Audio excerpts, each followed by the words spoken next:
Assalamu alaikum warahmatullahi wabarakatuh. Qaaliiwwan kiyyaa akkami jirtan nagaa fayyaa keessanii? Baga jiraataniin isiniin jedha insha Allahu ta'ala. Arraan tana wanni irraa dubbannu waa'ee Hamzaa kanaati yookaan ammoo Hamzaa Waslii jedhamee yaamama inni kun. Waan namoota hedduudhaatti gaaffii ta'edha wanni kun.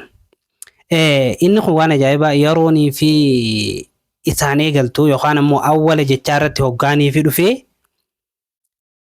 ضمة دبسنامو كسرة دبسنامو فتحة دبسنا جتني ورقة في سنته إن شاء الله تعالى فيديو تنتهي سنوان تيف سرت لقي فدان سنين جرا جرا حمزة قنات يرو دبرو حمزة كوني سيرة كبا سيرة التيني قلن كبا فكين ياف يوني في علي تعريفة يقان مولامي تعريفة تعني دفه جل كبا جتشارة دفه laamii taariifaatti yoonii faanee dhufe hamzaa kana fathaadhaan jammarta.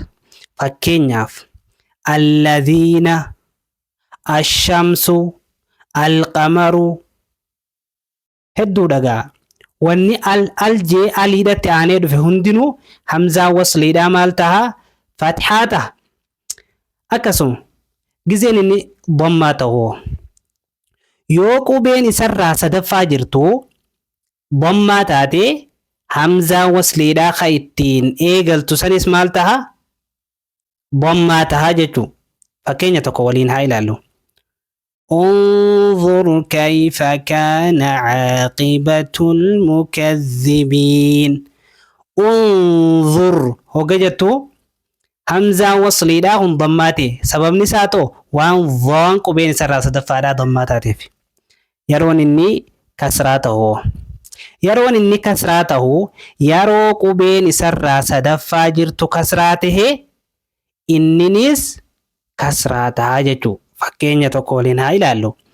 Ihdina as-siraata al-mustaqiim. Kanaa jechuudha seerri isaa dhaabbataan. Tatanarraa fillee ni jira.